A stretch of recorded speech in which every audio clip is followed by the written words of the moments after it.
दोस्तों नमस्कार। वक्फ बोर्ड संशोधन बिल के बाद अब केंद्र की मोदी सरकार एक और बिल पर पैर पीछे करने पर मजबूर हो गई और उस बिल का नाम है एक देश एक चुनाव। सरकार इस बिल को 129वें संविधान संशोधन के जरिए कानून बनाने की फिराक में थी, जिससे कि केंद्र के साथ ही राज्यों के चुनाव भी एक साथ कराए जाएं। लेकिन मजबूत विपक्ष के भारी विरोध के बाद सरकार को इस बिल पर झुकने को मजबूर होना पड़ा।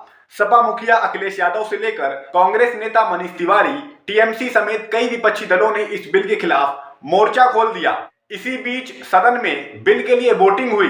बिल पास होने के लिए कम से कम 2/3 सांसदों का समर्थन होना जरूरी था, लेकिन बिल को आधे सांसदों ने भी समर्थन नहीं दिया, जिसके बाद अब इस बिल को जेपीसी के पास भेजने को मजबूर होना पड़ा। वैसे एक बात और है कि सरकार इस बिल को पहले ही जेपीसी के पास भेजने की बात कह रही थी, तो सवाल उठता है कि फिर इसे अचानक लोकसभा में पेश क्यों किया गया, जबकि सरकार अच्छे से जानती थी कि इसे जरूरी समर्थन नहीं मिलेगा। दोस्तों, जैसा कि आप जानते ही हैं कि एक देश एक चुनाव प्रधानमंत्री नरेंद्र मोदी का एक ड्रीम प्रोजेक्ट है। इस मसले पर पूर्व राष्ट्रपति रामनाथ कोविंद की अध्यक्षता में एक कमेटी भी गठित हुई थी, जिसने इसी साल मार्च में अपनी रिपोर्ट सरकार को दे दी थी, जिसके बाद सरकार ने इसे कैबिनेट से पास करवाकर संसद में पेश कर दिया। एक देश एक चुनाव बिल संसद में पेश होने से पहले ही सपा प्रमुख अखिलेश यादव इस बिल पर चढ़ बैठे। उन्होंने सोशल मीडिया पर एक लंबा सा नोट लिखकर इस बिल का कड़ा विरोध किया। अखिलेश ने इस बिल को लोकतंत्र के लिए घातक बताते हुए कहा कि यह संविधान को खत्म करने का षड्यंत्र है, जिससे देश तानाशाही की ओर जाएगा। बीजेपी वाले चाहते हैं कि एक साथ चुनाव जीतने का जुगाड़ करें और सत्ता में बने रहें। इसके बाद संसद में दोपहर करीब 12 बजे कानून मंत्री अर्जुन राम मेघवाल ने इस बिल को लोकसभा में पेश किया। बिल पेश होते ही विपक्षी सांसद हमलावर हो गए। कांग्रेस नेता मनीष तिवारी ने इसे संविधान के मूल ढांचे के खिलाफ बताते हुए कहा कि यह संघीय व्यवस्था के खिलाफ है। वहीं कांग्रेस सांसद गौरव गोगोई ने इस बिल के जरिए चुनाव आयोग को दी जाने वाली शक्तियों को लेकर सवाल उठाए। दरअसल इस बिल में इस बात का भी जिक्र है कि राष्ट्रपति किसी मसले पर चुनाव आयोग से भी सलाह ले सकते हैं। इसी पर गौरव गोगोई ने सवाल उठाया, बताइए, जो चुनाव आयोग पिछले कई चुनावों से लगातार गंभीर सवालों के घेरे में है, उसकी शक्ति बढ़ाने की बात कही जा रही थी।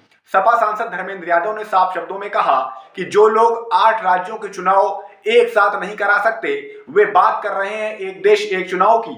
ये तानाशाही को लाने की योजना है। संविधान की मूल भावना को खत्म करके कैसे तानाशाही के रास्ते निकाले जाएं, इसके अलावा कोई काम ही नहीं बचा है। और ये लोग एक देश एक संविधान एक चुनाव की बात करते हैं। जो लोग 8 विधानसभाएं भी एक साथ नहीं करा पाते हो, मौसम देख के तारीखें बदलते हो, वो लोग बात करते हैं एक देश एक चुनाव की।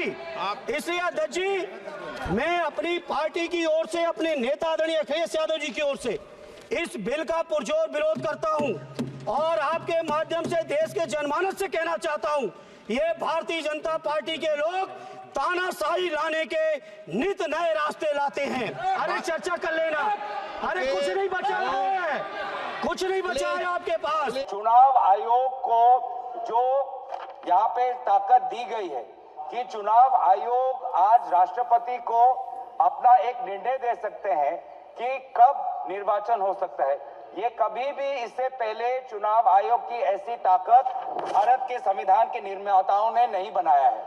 चुनाव आयोग की क्या सीमाएं हैं, वो आर्टिकल 324 में है, जहां पर इलेक्शन कमीशन को बस कैसे सुपरवाइज करना चाहिए, कंट्रोल करना चाहिए, इलेक्शन रोल कैसे बनाना चाहिए, वहीं तक ही चुनाव आयोग की क्षमताओं का सीमा बनाया है। लेकिन इस संविधान ने चुनाव आयोग को असंवैधानिक गैर कानूनी ताकत दी है। राष्ट्रपति अगर कोई परामर्श लेते हैं तो सिर्फ काउंसिल ऑफ मिनिस्टर से परामर्श लेते हैं। विपक्ष के भारी विरोध के बाद इस पर वोटिंग हुई। सरकार सिर्फ 269 सांसदों का ही समर्थन जुटा सकी।